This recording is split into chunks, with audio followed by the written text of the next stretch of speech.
Yo, what is going on, everybody? Your favorite bald man here, and today I'm going to be showing you guys what every single pistol in Cold War Zombies can do on high rounds, so let's go ahead and get this shit started.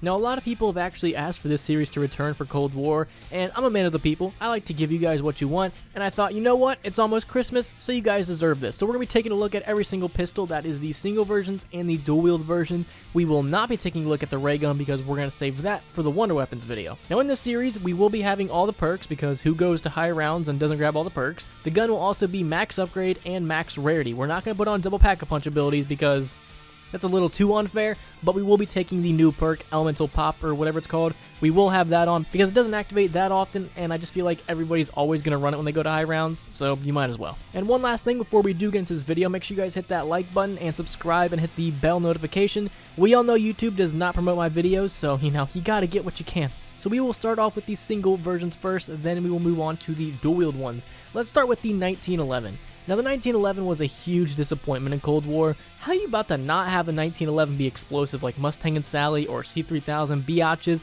How is it not about to shoot explosiveness? Come on, you're going to have the 1911 in the game and it not shoot explosives? That's a huge disappointment. But the single 1911, in my opinion, is probably the worst pistol in the game. I feel like both the other pistols are just way better than it. It's not like it's a terrible gun. It's still going to be able to get you some kills on, high rounds. I think the zombie's health, stops going up around 42 or something like that.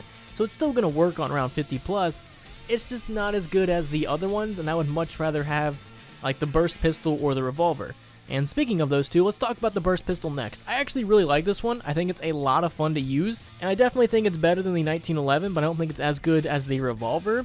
It was pretty decent. Against boss zombies, it's nothing special. You're definitely going to have Wrath the Fire or Rate the Fire, whatever it's called. You will definitely need that to do anything with this, but it'll get some kills. It's just nothing special. There are a bunch of other weapons in the game that are 10 times better than it, and honestly, you might as well go with the dual-wield version than the single one. Now, the last single one we're going to take a look at is going to be the revolver, or the Python, or whatever it's called in this game. Still haven't gotten used to all the gun names, but this one is definitely the best pistol. It is still one-shotting zombies to the faces on round 50, which is really, really, really good. And with this revolver, I find myself hip-firing a lot more than I do ADSing. I feel like I can be just as accurate firing from the hip than if I actually look down those sights. So with the revolver, if you find yourself not getting as many kills, maybe just try hip firing. You might actually get a lot more because with the other two pistols, always ADS. But with the revolver, because it's so powerful and it can one-shot zombies in the face, I always just go from the hip and see what happens. So when it comes to the single version pistols, the revolver is definitely going to be the best. So now let's go and take a look at the dual-wield versions. Let's start with the revolver first. Now when it comes to all the dual-wield versions, I don't know which one I like the most. The revolvers are definitely going to be the most powerful ones, and I find that if you shoot them one at a time, they're going to be a lot more effective than shooting them at the same time. So if you shoot left, right, I felt like I was getting much more kills than if I shot them at the same time. And the revolvers are still really, really good. They're going to get you a lot of kills, and they're actually pretty decent against the boss zombies. So if you want just a really powerful weapon, the dual-wield revolvers are going to be an excellent choice. They're going to be able to do a lot of work on high rounds and a lot of work against the boss zombies. Now, the burst pistols are my personal favorite. I don't know what it is about them. I just think they're so much fun. They're actually still really, really good, and in my opinion, they're probably neck and neck with the revolvers, but they're just really, really fun. It's going to be a lot better than the single version on high rounds, and for some reason, when it comes to the dual-wield pistols, I always find that no matter where I'm at, even if I'm far away or close up, I can always get headshots, and even if I'm pretty damn far away, I'm still able to get headshots from halfway across the map. I don't know if it's the attachments I'm using or what, but I'm able to just be insanely accurate with these dual-wield pistols. I have no idea why. But the burst pistols may not be as good against boss zombies as the revolvers would be, but against zombies, they're still incredibly good. Now let's talk about the 1911. In my opinion, the 1911s are definitely the worst pistols out there.